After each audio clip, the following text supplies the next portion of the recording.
في العالم هي الاكبر من نوعها.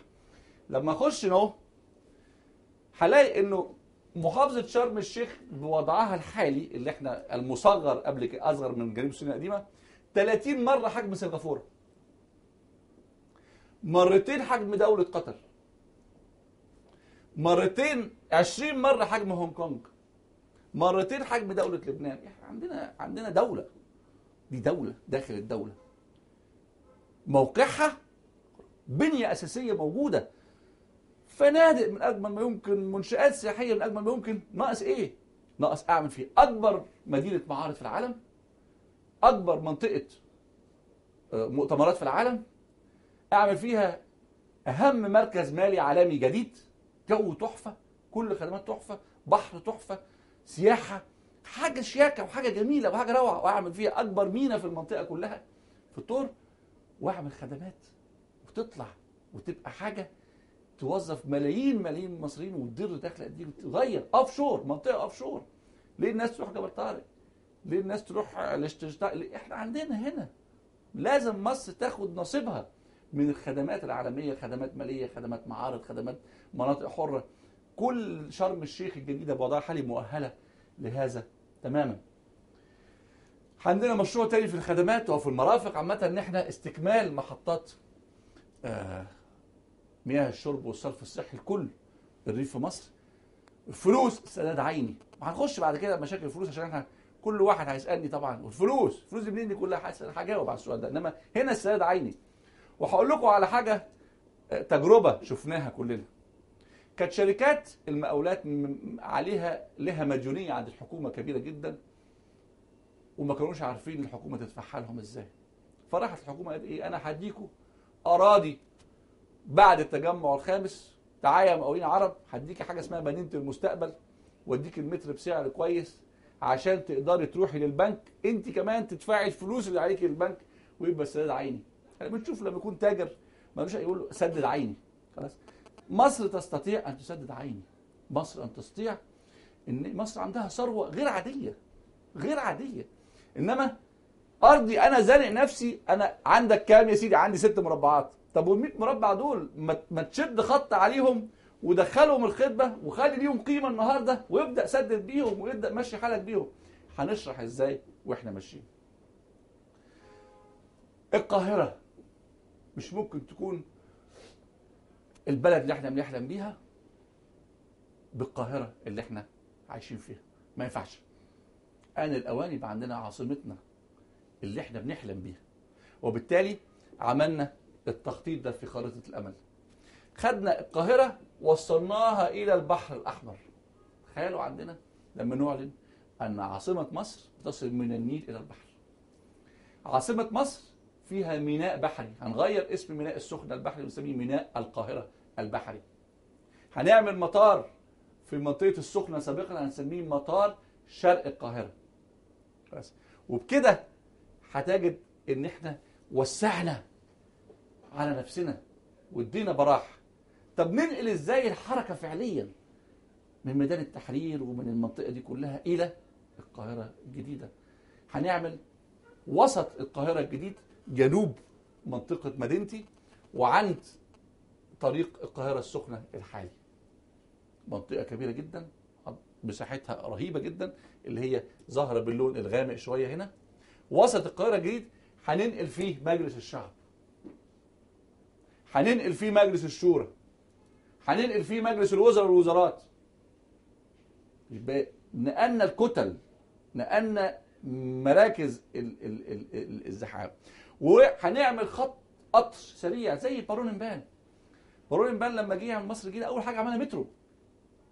احنا اول حاجه محتاجينها نربط شرق القاهره بغرب القاهره، الخط الاخضر ده مرورا بوسط القاهره الجديد، نعدي بيه نعمل خط مترو حديث سريع ياخدنا في نص ساعه من هنا ده 40 دقيقه 45 دقيقه.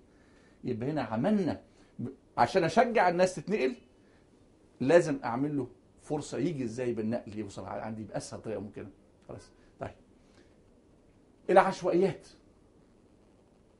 الناس اللي اتظلمت وعاشت في عشوائياتها وما كانش عندها حلم تخرج بره كده، من حقها، من حقهم ان يعيشوا حياه كريمه. نعمل لهم مدينه او حي الاحلام في القاهره الجديده. عملناه 10 مرات حجم، 10 مرات، 10 اضعاف حجم جميع مناطق العشوائيات الموجوده في القاهره، عشان نضرب المساحه اللي هم عايشين فيها في 10. خلاص. هنبني ازاي وهنعمل ازاي؟ هنحكي الحدوته ازاي. بس طيب، هنرجع متر القاهره تاني الى 300 جنيه و400 جنيه.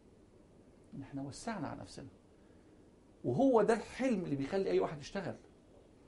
مش ممكن انا عاوز اشتغل وتقول لي عشان تسكن في شقه انت عاوز تصرف قد كده، لا، انا عاوز يبقى عندي حلم قريب مني، اعرف اخد حته ارض 300 جنيه متر ابني عليها بيت ليا انا واولادي، اطور من نفسي. الحافز على التطوير ده والامل في التطوير ده هو اللي خليني اشتغل، ولما خليني اشتغل اوظف عندي 3 4 5 واطور من نفسي واعمل انتاج، وهو ده اللي هيحرك المجتمع. فهنقدر نرجع تاني الحلم لكل مواطن في القاهره. الاراضي غليت ب 4 و5 و10 و20 الف، لا هرجعها له تاني 300 جنيه المتر تاني، 400 جنيه المتر، لما هنوسع نفسنا وهنعمل القاهره حلم. المعاق هيبقى عنده رصيفه اللي بيحترمه وادميته محترمه، الشارع واسع متاسس صح، متخطط صح، مرافق مبنيه صح، حاجه بتتبني بطريقه صح.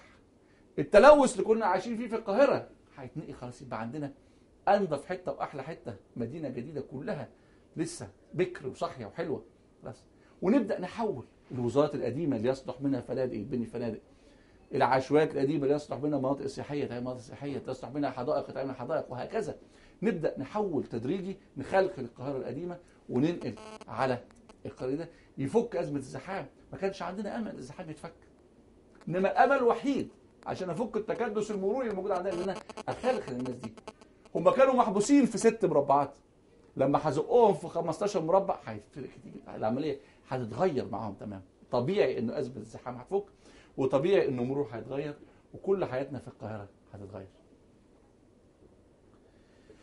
اخر حاجه في المشاريع القوميه، عندنا مشروع قومي للمواطن، للشاب، لولادنا، ولادنا.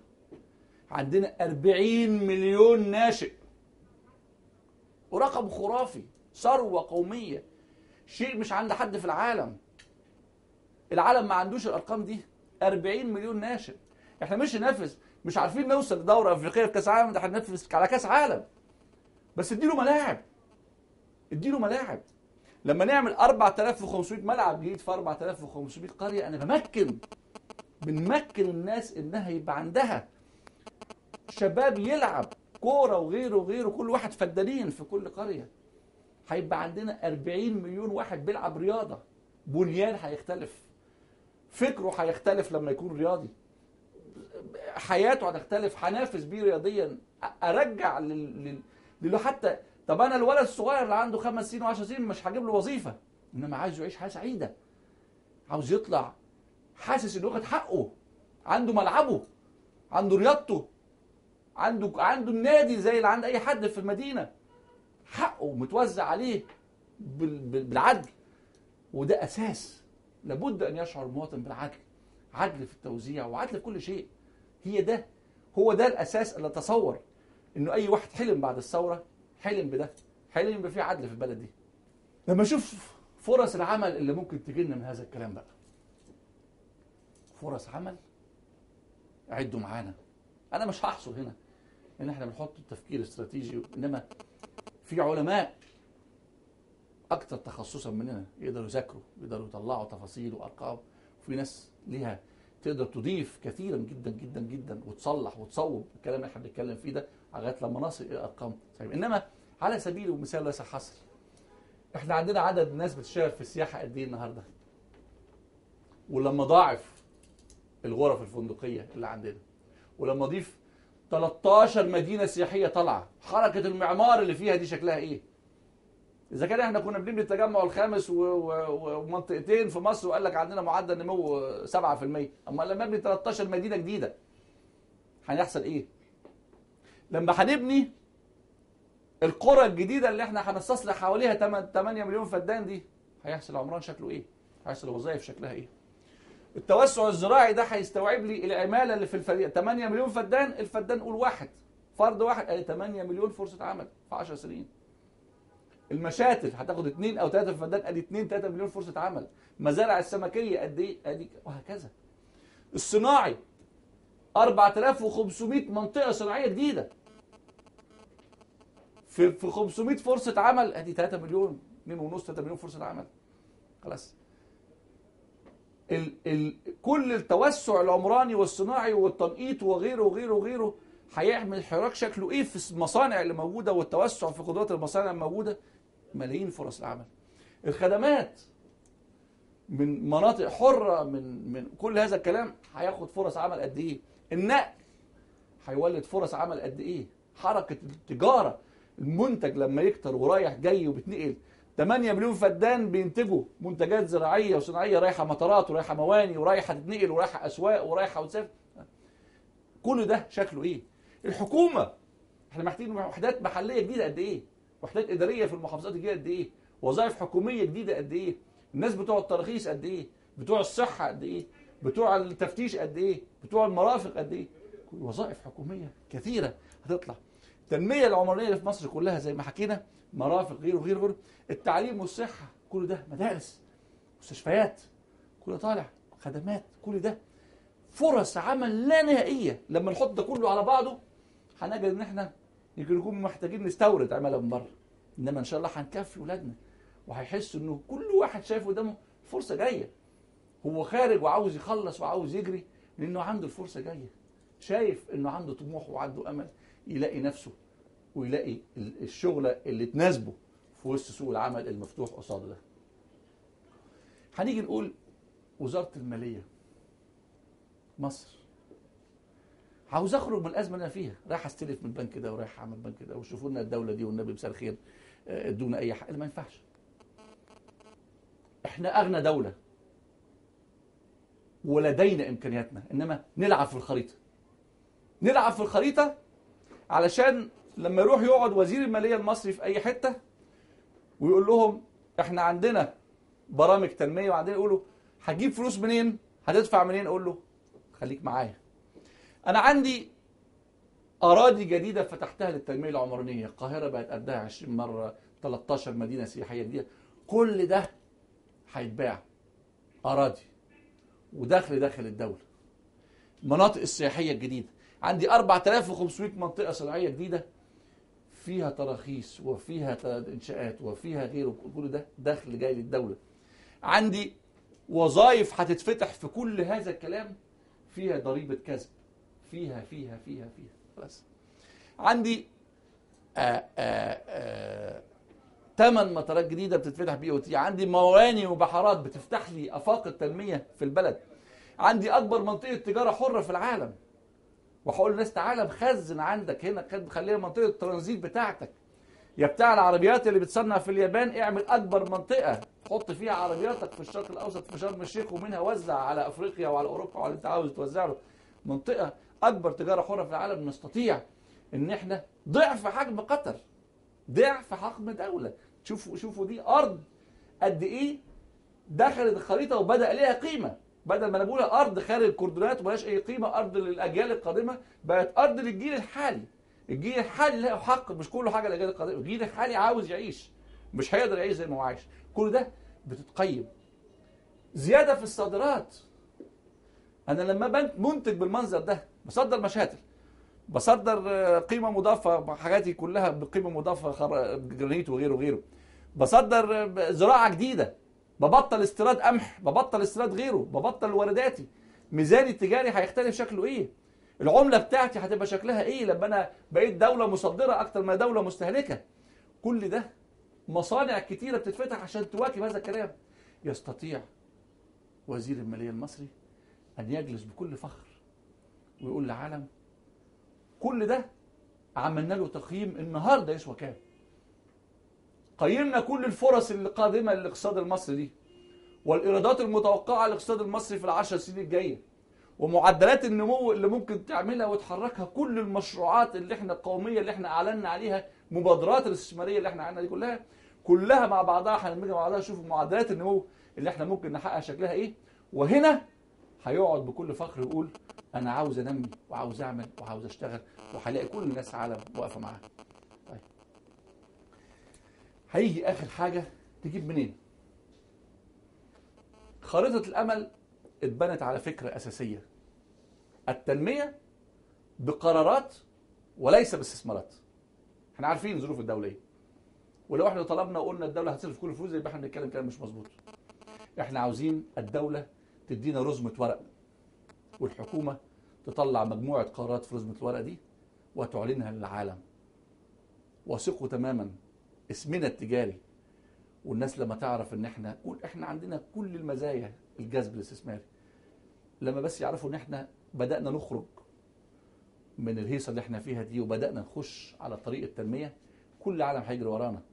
كل العالم عاوز يرضي الشعب المصري، كل عالم عاوز يشاهد. كان زمان عشان تتكلم مع مصر تتكلم مع واحد، انما النهارده عشان دوله تتقرب الى مصر تتقرب الى الشعب المصري. هيجي يساعد. مش هتقدر تقول السعوديه اصل مبارك حبيبنا، هيجي يقول السعوديه، يقول شعب مصر حبيبنا. امريكا مش هيجي يقول اصل فلان صحيح، لا، هيقول شعب مصر لازم اقرب لشعب مصر. زي زمان ما كنا بنشوف اتوبيس بتاع كارتر وغيره، هنرجع نلاقي العالم كله جاي يعمل لك تنميه، جاي يعمل لك عشوائيات، جاي يعمل لك مدن، جاي يعمل لك جاي يقف معاك. مش عايزين معونات من حد، انما عايزين يستثمر معانا فقط لا شيء. ايه القرارات اللي هننمي بيها مصر؟ هل نستطيع ان ننمي مصر بقرارات؟ نعم، الاجابه. اول حاجه قرار بترسيم حدود جغرافيه جديده لمحافظات مصر. قرار بانشاء محافظات جديده: السخنه، العلمين، السلوم. قرار بتغيير مسمى محافظه جنوب سيناء بحدودها الجديده الى محافظه شرم الشيخ. قرار باضافه 10 افدنه للحيز العمراني لكل قريه من قرى مصر. كل دي قرارات ما طلعناش جنيه من ايدينا، كل ده بنغير الخريطه تدي الاثر النفسي. انا بقى حقي عندي، فرصه التنميه عندي ككل مواطن في مصر، وفي نفس الوقت فتحت افاق التنميه، الناس تيجي تستثمر معايا. قرار بطرح عدد 8 مطارات بنظام BOT، زي مطار مرسى علم، زي مطار العلمين وغيرهم. قرار بطرح 3 مواني بنظام BOT، زي مطار السخنه، زي ميناء السخنه. قرار بطرح قطار القاهره السريع بنظام BOT، زي شركه مصر الجديده ما كانت عاملاها زمان. قرار بطرح قطار ابو طرطور العوينات بنظام BOT، ودي حته فاتتنا في البرزنتيشن. احنا عاوزين نوصل ابو طرطور، عندنا قطر واصل لابو طرطور لمسافه ليست بعيده عن العوينات، وهنا نقدر ناخد كل منتج العوينات نوديه لمصر كلها. قرار بطرح مشروعات التنميه العمرانيه بنظام المشاركه او السداد العيني. يعني ايه؟ يعني انا هاجي اقول انا كدوله عاوز اخطط التجمع الخامس الجديد، زي مثلا يعني منطقه جديده خالص، معيش فلوس، هعمل مناقصه عالميه، عاوزين شركات تنميه عالميه تصمم وتنفذ، وانا مش هقدر اديها فلوس، انما هديها ارض تعمل عليها مشروعاتها، او هاخد معاها نسبه من ايرادات بيع الارض. مش هقول له ابني بقى المشاريع دي، ما اقول لا، الاراضي دي كلها هتخطط وهتتباع، ايا كان طريقه البيع، مش ده موضوعنا، انما انت ليك نسبه كذا وانا ليا نسبه كذا، والاكثر واحد بيدي نسبه للدوله هو ده اللي ياخد الارض ويعملها. اذا انا استطيع ان اعمل مرافق، شوارعي، تقسيم اراضي، كل حاجه باستثمارات، و100,000 مستثمر في العالم يجي يجري على